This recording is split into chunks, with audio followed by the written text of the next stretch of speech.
बच्चों अब हम C4 साइकिल यानी C4 पथ को जानेंगे। इसे हैच एंड स्लैक पाथवे भी कहते हैं। इसका कारण यह है कि इस पथ की खोज हैच एंड स्लैक नामक वैज्ञानिक ने की थी। इसमें जैसे कि मैंने पहले बताया था आपको C3 पथ में, C3 चक्र में, उसमें ये बताया था कि कार्बन डाइऑक्साइड को जो पहला ग्राही इसे ग्रहण करता है वह है RuBP यानी रूबिलोस बिसफॉस्फेट। अब ये रूबिलोस बिसफॉस्फेट या तो कार्बन डाइऑक्साइड को ग्रहण करता है या फिर ऑक्सीजन को, और ये दोनों निर्भर करता है एक एंजाइम है जिसका आप पहले से जानते हैं जिसे रूबिस्को कहते हैं। अब ये पहले मैंने बताया आपको रूबिस्को वह एंजाइम है जो कि कार्बन डाइऑक्साइड के साथ भी बंध बना सकता है और ऑक्सीजन के साथ भी। अब ये इन कार्बन डाइऑक्साइड और ऑक्सीजन के सापेक्ष सांद्रता पर निर्भर करता है ये किसके साथ बंध बनाएगा। यदि ऑक्सीजन की सांद्रता ज़्यादा है तो रूबिस्को ऑक्सीजन के साथ बंध बनाएगा और ये RuBP ऑक्सीजन के साथ जुड़ जाएगा, जिससे एक नया पथ शुरू हो जाता है, आप जानते हैं, और वह पथ है C2 पथ। और ये C2 पथ में फॉस्फोग्लाइकोलेट बनता है, फॉस्फोग्लाइकोलेट। और ये फॉस्फोग्लाइकोलेट जिसे हम इस पथ को हम प्रकाश श्वसन भी कहते हैं। प्रकाश श्वसन को अंग्रेजी में फोटो रेस्पिरेशन कहते हैं। तो इससे क्या होता है, जितना भी ATP और NADP प्राप्त हुआ था, आपको मैं फिर से बता रही हूँ, NADP H+ ये प्राप्त हुआ था लाइट रिएक्शन में, ये पूरा बेकार हो जाता है क्योंकि इससे शर्करा का निर्माण नहीं होता। अब जब शर्करा का निर्माण नहीं हुआ तो पौधे वृद्धि भी नहीं कर पाएंगे। तो ऑक्सीजन के साथ RuBP को जुड़ना नहीं चाहिए। किसके साथ जुड़ना चाहिए? कार्बन डाइऑक्साइड के साथ। तो कार्बन डाइऑक्साइड के साथ ही जुड़े तब जाकर यहाँ पर C3 पथ शुरू होगा और शर्करा का निर्माण होगा। लेकिन पौधों में ऐसा कई बार हो जाता है कि ऑक्सीजन के साथ ही ये जुड़ता है, तो पौधों के लिए ये हानिकारक है ये पथ। इसीलिए कुछ पौधे ऐसे हैं जिन्होंने अपने शारीरिकी में, उनके आंतरिक संरचना में थोड़ा सा परिवर्तन कर दिया और परिवर्तन करके वह C4 पौधे में परिवर्तित हो गए। अब ये C4 पौधे होते क्या हैं? C4 पौधों में खासियत ये होती है कि इन्हें क्रेंज एनाटोमी वाला पौधा कहा जाता है। क्रेंज एनाटोमी, KRANZ एनाटोमी वाला पौधा इसे कहा जाता है। यानी इनकी शारीरिकी थोड़ी अलग होती है, दूसरे पौधों के पत्तियों की शारीरिकी से थोड़ी अलग होती है। इसमें होता क्या है, ये क्रेंज एनाटोमी अब हम जानेंगे। इसमें सबसे पहले हम देखेंगे कि इस सभी पत्तों में कि यदि हम आंतरिक संरचना देखें तो हम पाएंगे कि उसके अपर एपिडर्मिस होता है। मान लो ये अपर एपिडर्मिस है, ऊपरी एपिडर्मिस, और निचली एपिडर्मिस होती है जिसमें अधिकतर स्टोमेटा पाए जाते हैं, रंध्र पाए जाते हैं। ये स्टोमेटा निचली एपिडर्मिस है जिसमें स्टोमेटा होते हैं। और यहाँ बीच में यहाँ पर इनके संवहन पुल होते हैं, संवहन पुल जिसमें ऊपर की ओर जाइलम और नीचे की ओर फ्लोएम होते हैं। तो क्रेंज एनाटोमी ऐसा होता है जिसमें संवहन पुल के चारों ओर एक बंडल शीत कोशिकाओं का घेरा स्तर बन जाता है, यानी एक चक्र के जैसे घेरा बन जाता है बंडल शीत कोशिकाओं का। ये जो बंडल शीत कोशिकाएं होती हैं वह अलग होती है क्योंकि ये इनकी भित्ति काफ़ी मोटी होती है।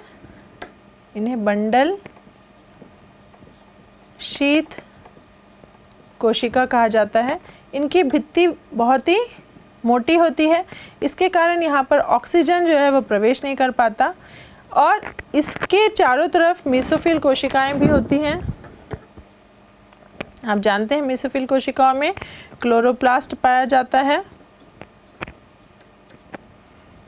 तो इस तरह के एनाटॉमी को क्रेंज एनाटॉमी कहा जाता है, जिसमें जो जाइलम और फ्लोएम है यानी संवहन पुल है, इसके चारों ओर बंडल शीत कोशिकाओं का स्तर बना होता है। क्रेंच का मतलब ही होता है, क्रेंच का मतलब जो होता है उसका मतलब होता है छल्ला, या फिर जिसे हम घेरा भी कह सकते हैं। तो इसीलिए इसे क्रेंच एनाटॉमी कहा जाता है। तो इस तरह का कि अनुकूलन, ये एक प्रकार का अनुकूलन ही है, एडप्टेशन ही है, जो पौधों ने अपने में विकसित किया, अपने पत्तों में विकसित किया, ताकि ऑक्सीजन जो है वह उन्हें कम मिले और कार्बन डाइऑक्साइड ज़्यादा मिले। यहाँ पर एक और देखने वाली बात यह है कि जो बंडल शीत कोशिका है, इन्हीं में, इन बंडल शीत कोशिकाओं में ही RUBP यानी कि रुबिस्को, ये रुबिस्को एंजाइम जो है ये पाया जाता है, जबकि इनके मेसोफिल कोशिकाओं में ये रुबिस्को एंजाइम नहीं पाया जाता है। ये मेसोफिल कोशिकाएं हैं, इन मेसोफिल कोशिकाओं में रुबिस्को एंजाइम जो है वह नहीं पाया जाता। सिर्फ ये RUBP जो रुबिस्को एंजाइम है वह सिर्फ बंडल शीत कोशिकाओं में ही पाया जाता है। तो जहाँ पर रुबिस्को एंजाइम होगा वहाँ पर ही C3 चक्र होगा, और जहाँ पर नहीं होगा वहाँ पर मेसोफिल कोशिकाओं में रुबिस्को ही एंजाइम नहीं है, तो फिर C3 चक्र वहाँ पर नहीं हो पाएगा। तो इसीलिए यहाँ पर C4 चक्र होता है। अब इसके बारे में हम C4 पद को और अच्छे से जानेंगे। बच्चों, अब हम C4 साइकिल को विस्तार पूर्वक समझेंगे। जैसे आप देख रहे हैं यहाँ पर मैंने दो इस तरह संरचना बनाया। ये जो है यह मेसोफिल कोशिका है, और ये कोशिका जो है यह बंडल शीत कोशिका है। अब ये मेसोफिल कोशिका जो है वो बाहर की ओर होता है, तो यह स्टोमेटा के पास होता है। मान लीजिए ये स्टोमेटा है, और इस स्टोमेटा से कार्बन डाइऑक्साइड प्रवेश करता है। मेसोफिल कोशिकाओं में इस स्टोमेटा से होते हुए कार्बन डाइऑक्साइड प्रवेश करता है। तो मेसोफिल कोशिकाओं में मैंने जैसे पहले बताया रुबिस्को एंजाइम नहीं पाया जाता है। तो यहाँ पर जो एंजाइम पाया जाता है वह है पेप कार्बोक्सिलेज। पेप, जिसे हम PEP पेप कार्बोक्सिलेज को पेप केस भी कहते हैं। यहाँ मैं लिख देती हूँ पेप कार्बोक्सी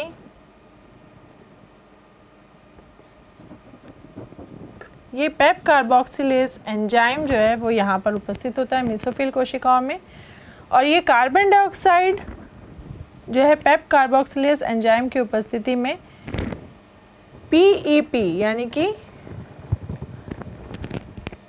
पेप जो फॉस्फोइनॉल पायरुवेट है, जिसे हम फॉस्फोइनॉल पायरुविक अम्ल भी कहते हैं, PEP, यहाँ पर मैं लिख रही हूँ इसका पूरा नाम फॉस्फोइनॉल पायरुविक अम्ल है। ये इसे फॉस्फोइनॉल पायरुवेट भी कहते हैं, पायरुविक अम्ल यानी एसिड, फॉस्फोइनॉल पायरुवेट भी कहा जाता है। ये पेप एक 3 कार्बन यौगिक है, 3 कार्बन का बना हुआ यौगिक है। इससे आकर ये कार्बन डाइऑक्साइड आकर इससे जुड़ता है, और वो किस एंजाइम की उपस्थिति में? पेप केस की उपस्थिति में। और ये जो पहला स्थायी यौगिक बनाते हैं वो ऑक्सलो एसिटिक एसिड बनाते हैं। ऑक्सलो एसिटिक एसिड को हम OAA करके भी दर्शा जा सकते हैं। यहाँ पर मैं बता दे रही हूँ, यहाँ लिखकर ऑक्सलो एसिटिक एसिड, ये भी एक अम्ल है, इसका निर्माण करते हैं। यहाँ पर ये 3 कार्बन वाला यौगिक है पेप यानी फॉस्फोइनॉल पायरुविक एसिड, और ये कार्बन डाइऑक्साइड का एक अणु आकर इसमें जुड़ा, यानी 3 और 1 कितने हुए कार्बन? 4। तो ये ऑक्सलो एसिटिक अम्ल जो है वो 4 कार्बन का अणु होता है, और यही सबसे पहला स्थायी उत्पाद होता है, इसीलिए इस चक्र को C4 साइकिल यानी C4 पथ कहते हैं।